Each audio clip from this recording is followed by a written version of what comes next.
Under anesthesia, my fiancé whispered. I slept with his best friend. Twice. Her mom was in the room. I was standing 2 feet away. I never thought the quiet beeping of hospital machines would be the soundtrack to my life unraveling. It was supposed to be a routine procedure for Rachel, my fiancée. Nothing life-threatening, just a minor surgery she'd been putting off. I stood by her bed, her mother Linda sitting stiffly in the chair across from me, scrolling her phone like she was trying to disappear into it. The anesthesiologist adjusted the nurse checked vitals, everything normal. Then Rachel, still half under, mumbled words that froze the air. I slept with his best friend twice. The words came out slurred, but unmistakable. My chest tightened like someone had dropped a cinder block inside me. I was 2 feet away. Linda's head shot up. Her eyes darted to me, then back to Rachel. The nurse, wide-eyed, tried to look busy with the monitor. The anesthesiologist cleared his throat like he hadn't heard a thing, but everyone had. Everyone. I just stared at Rachel, her lips slack, her face peaceful, no idea of the bomb she'd just dropped. 2 feet away from me, right in front of her own mother. My first instinct was denial. Sedation made people say nonsense, didn't it? But it hadn't sounded random. The phrasing was too precise, too damning. I slept with his best friend twice. The words echoed in my skull. I turned to the anesthesiologist, voice low but sharp. Does that happen? Do people say things they don't mean when they're sedated? He hesitated, adjusting his glasses. Patients can talk under anesthesia, yes. Sometimes it's nonsense. Sometimes it can be truthful. The brain loses its filter. That was the wrong answer. My pulse spiked, heat flooding my face. I looked at Linda. She looked pale, but not shocked enough. Her reaction wasn't of someone blindsided. It was the reaction of someone caught. Her phone slipped in her hand, and she didn't pick it up right away.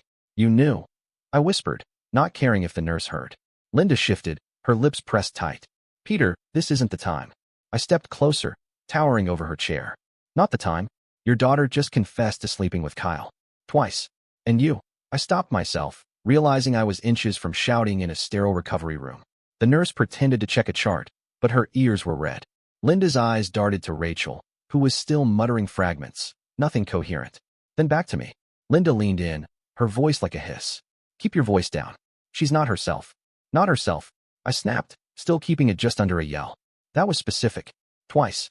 With my best friend. Her jaw clenched. She looked like she wanted to vanish. You can't take anesthesia talk as gospel. Then why do you look guilty? I shot back. Why do you look like you already knew? Linda flinched, her hands tightening on her purse strap. Because I warned her this would happen, she muttered. I blinked. What? Her eyes widened, realizing she'd said too much. She tried to backpedal, shaking her head. I mean, she talks in her sleep sometimes. I didn't think it was serious. But I knew. That slip was all I needed. She knew. She'd known for a while, and she'd said nothing. Maybe even helped cover it. I stood there, the room suddenly stifling. The beeping of Rachel's heart monitor sounded like a metronome ticking down to an explosion. My fiancée was lying there, spilling secrets under sedation, while her mother tried to run interference. My so-called best friend, Kyle, was somewhere out there, oblivious to the fact his name had just been dragged into the light. I stepped back, breathing hard. I wanted to wake Rachel right then, shake her, demand the truth.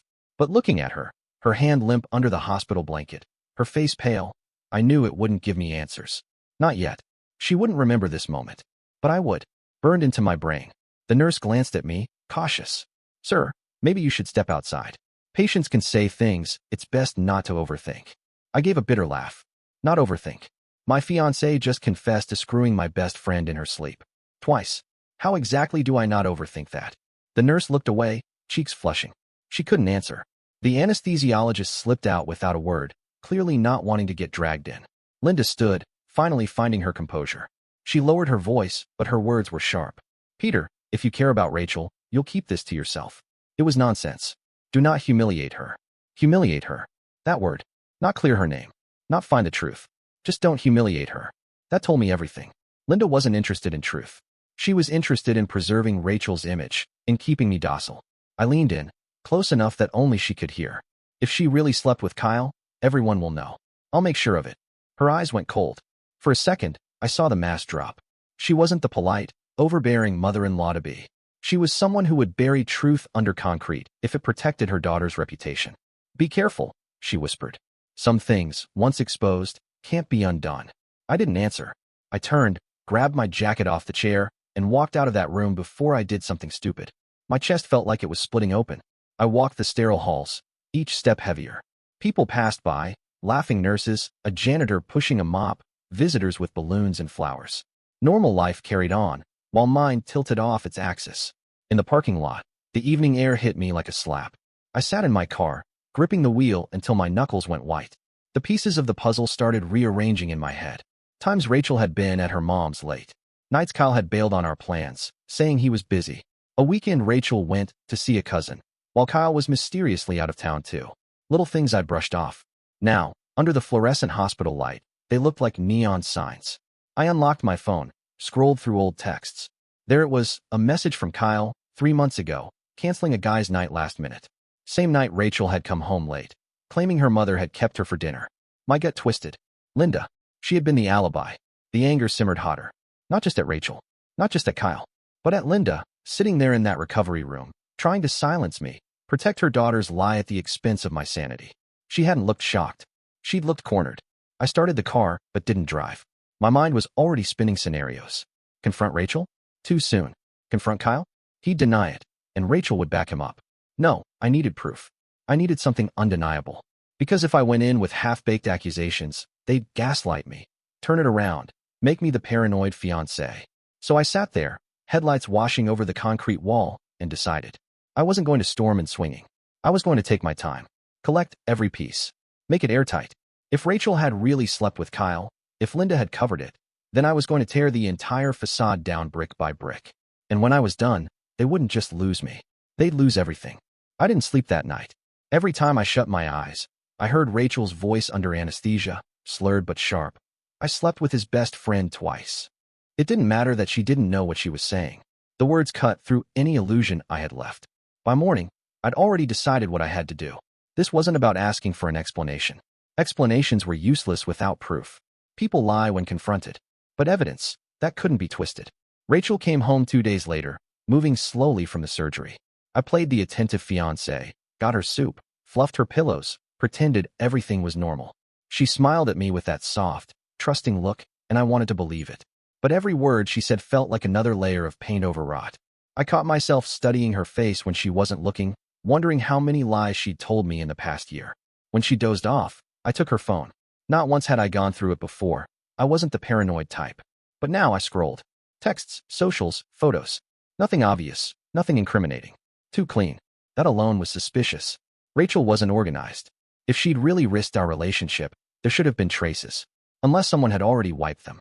But I noticed small things. Messages from Kyle months ago about catching up, that cut off abruptly. A Venmo notification buried in her email, labeled for gas. But the amount was way higher than what gas cost. The date lined up with one of her supposed girls' nights. I screenshotted everything, sent it to myself, deleted the history. Then I put the phone back exactly where I found it. The next day, I arranged to meet Kyle for a beer. We hadn't hung out much recently, which in hindsight was another red flag. He greeted me with that fake grin of his, slapped me on the back like nothing was wrong. I forced myself to match his energy, ordered us both drinks, and asked about work. He rambled about some new project, eyes darting everywhere but mine. So I tested him. I said, "Man, Rachel's been acting weird lately. Staying out late. Think she's hiding something." He almost choked on his beer. His eyes widened just for a second before he plastered on a laugh. "Come on, man, you're just nervous about the wedding. Cold feet. Happens to everyone." The deflection was too fast. Too rehearsed. My gut tightened. I pushed a little more. "Yeah, maybe. But sometimes I think she's lying about where she goes. You ever notice that?" Kyle's jaw clenched. He leaned back, shrugged. "Nah, dude. She's loyal. Don't overthink it." His tone was off. Defensive. His hand gripped the glass like it might crack. That's when I knew. He wasn't just covering for Rachel. He was covering for himself. I played it cool, changed the subject, but inside I was boiling.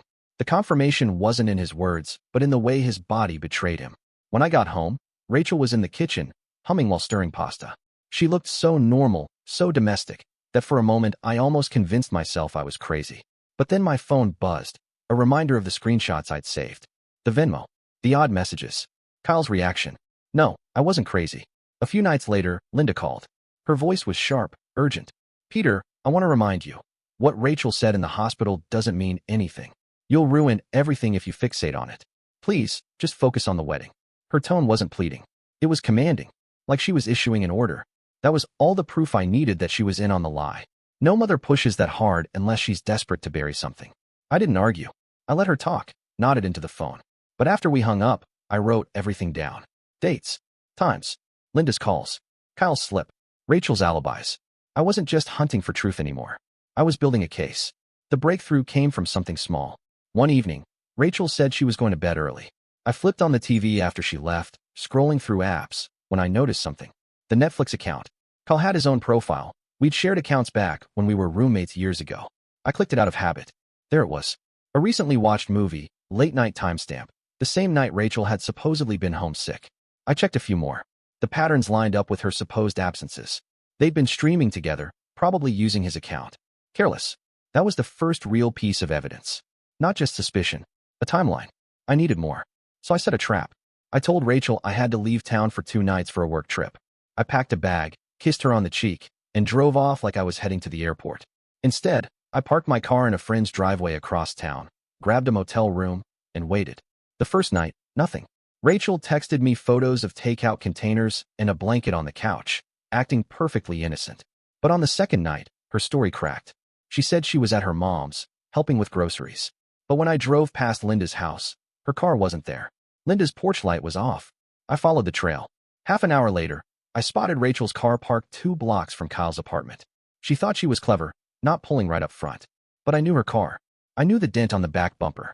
I parked down the street, waited. An hour passed. Then the building door opened. Rachel slipped out, hood up, glancing around like a thief. Kyle stepped out a moment later, laughing at something she'd said. He kissed her quickly before she hurried to her car. It wasn't just suspicion anymore. It was truth. The anesthesia hadn't lied. The words she'd blurted out weren't random. She had slept with Kyle. And by the looks of it, it wasn't just twice. I gripped the wheel so tight I thought it would snap. My first instinct was to get out, scream, drag Kyle into the street, and beat him bloody. But that would give them control. They'd spin it, call me violent, unstable. No, I couldn't give them that. Instead, I drove back to the motel, my heart hammering. I wrote everything down again, every detail, every timestamp. The confession, Linda's slip, Kyle's reaction, the Netflix account, the motel sighting. This wasn't about catching them anymore. This was about making sure when the truth came out, no one could deny it. The next morning, I played it calm. I texted Rachel good morning, asked if she'd slept well. She said yes, smiled through her words like nothing was wrong. I made breakfast when I got home, kissed her on the forehead, acted like the perfect fiancé. Inside, though, I was already planning the next step. If Rachel and Kyle thought they could play me for a fool, they had no idea who they were dealing with. The morning after I watched Rachel slip out of Kyle's apartment, the world felt different. Every smile, every touch from her was hollow. She kissed me in the kitchen, thanked me for breakfast, and all I could see was her hood pulled low, her lips brushing against Kyle's outside his building. It wasn't just betrayal anymore. It was the calm way she looked at me like nothing was wrong. Like I was the fool she could keep playing. I kept my mask on. For days, I stayed quiet, collected data. I pulled bank records. Found a withdrawal from our joint account on a weekend she swore she was with her cousin. I traced it to a boutique hotel just outside town. Checked my calendar. That was the same weekend Kyle had gone camping. The pieces locked together like teeth on a gear. But still, I didn't move. I wanted more than just my own word against theirs. That's when Maddie came into the picture. I hadn't thought about her much. Kyle had mentioned her casually a few months back, saying she was too clingy. We'd never really hung out as couples. He'd kept her at a distance from our circle, which made sense now. He couldn't risk overlap. But when I spotted her at the grocery store one evening, alone, she looked wrecked. Her eyes red, hands trembling as she bagged her things. I almost walked past. Then I stopped. Something in me snapped. I introduced myself, keeping my tone casual, like a friend of Kyle's being polite. She recognized my name immediately. Her face tightened. "You're Peter," she said flatly. "Rachel's fiancé." I nodded, waited. She didn't say more, just clenched her jaw. I leaned closer, lowered my voice. "Has Kyle been acting strange with you?" Her eyes flickered, searching my face. Suspicion, fear, curiosity. She hesitated, then blurted, "He disappears. Lies about where he is. And last week, I saw a charge from a restaurant he swore he never went to. He was there with someone." The air between us thickened. She wanted to say it but couldn't. I made it easy. "Rachel." Her face crumbled. Just like that, I knew she hadn't been told. She hadn't suspected the exact truth until now. Tears welled, but she blinked them back. "Tell me everything." We sat in my car in the parking lot, 2 betrayed people piecing together scraps. I told her about the anesthesia confession, the hospital, Linda's reaction, the motel stakeout. The receipts. She told me about the nights he vanished, the money he took from her for bills that never made sense, the excuses about working late. It lined up too perfectly. Kyle hadn't just betrayed me. He'd bled Maddie dry, emotionally and financially. We made a pact right there. No more being victims. We'd expose them together. The next step was riskier. Maddie still had access to Kyle's apartment. She knew his passcode, had a spare key he didn't know she still kept. She offered to go in, check his devices. My gut told me it was dangerous, but she was determined. 2 days later, she called me, breathless. "You were right," she said. "There are photos, messages. He kept it all." She sent me screenshots. Rachel and Kyle together on his couch, timestamps clear. Messages arranging meetups, Rachel's initials in the chat. Even one where she joked about Peter never suspecting a thing. The rage that hit me was volcanic. It took everything not to drive straight to Kyle's job and put him through a wall. But I didn't. I forced myself to breathe. Evidence was power. Rage was weakness. That night, Linda called again. She always called at the worst moments, like she could sense when my anger peaked. "Peter," she said smoothly, "I know you're still bothered. But Rachel needs you. Don't dig into things that don't matter. You'll only hurt her." The audacity made me laugh, a dry, bitter sound. "So you admit there are things to dig into?" Silence. Then, too quickly, "I didn't say that." I pressed harder. "You've covered for her before. You lied to me about dinners, errands. Don't bother denying it." Her voice dropped, sharp as glass. "Do not destroy my daughter's future over a mistake." Mistake. That word again. Like cheating twice with my best friend was the same as forgetting an anniversary. I snapped. "You knew. You've known for months. You let me walk into this wedding blind." Her mask cracked. She sighed, tired, annoyed. I warned her to stop, but she insisted it was nothing serious.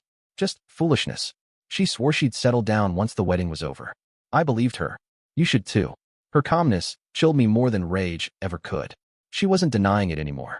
She was rationalizing it. In her mind, my pain didn't matter. My dignity didn't matter. As long as Rachel made it to the altar, everything was fine. I hung up without another word. The walls were closing in. Rachel's lies. Kyle's betrayal. Linda's complicity. Maddie's heartbreak. I wasn't just fighting one enemy. It was all of them. But now, I had something they didn't know I had. Proof. Screenshots. Photos. Messages. And Maddie as an ally. We met again in secret, mapped out a plan. "We can't just confront them one by one," she said. "They'll twist it, gaslight, cover. We need everyone to see at once. No escape." She was right. If I exposed Rachel privately, Linda would spin it. If I went at Kyle alone, he'd deny everything. No, it had to be public. A setting they couldn't wriggle out of. The rehearsal dinner. Everyone important in one room. Family, friends, both sides watching. Perfect. We prepared carefully. Maddie compiled Kyle's messages. I organized Rachel's timelines, the receipts, the Venmo, the Netflix logs. We even had Linda on tape. I'd recorded our last call. Her saying she'd warned Rachel, calling it foolishness. That was the nail in the coffin. But even with all of this, I didn't sleep easy. Because I knew how slippery they were. Rachel with her practiced innocence. Kyle with his smirking charm. Linda with her manipulations. They wouldn't go down without a fight. One more piece fell into place the night before the dinner. I checked our wedding account online, routine habit. That's when I saw it. A transfer request, pending approval, for several $1,000s. Destination? An account with Kyle's name. My blood ran cold. Rachel was funneling money straight to him. I screenshotted it instantly. This wasn't just cheating anymore. This was theft. Betrayal at every level. I sat back, staring at the screen. The plan for the dinner wasn't just about betrayal anymore. It was about showing everyone the rot that had spread through this entire engagement. The lies, the manipulation, the money. The thought almost made me smile. For months they'd treated me like a fool, like someone too blind to see what was happening under his nose. But tomorrow night, I'd show them just how wrong they were. And when I did, they wouldn't just lose me. They'd lose each other. The night of the rehearsal dinner, I walked in calm. Too calm. My suit pressed, tie neat, every step measured. No one in the room suspected what was coming. They laughed, clinked glasses, rehearsed toasts. Rachel floated around in her white dress, glowing, pretending she was the perfect bride-to-be. Kyle sat at the bar, drink in hand, smirk plastered on his face.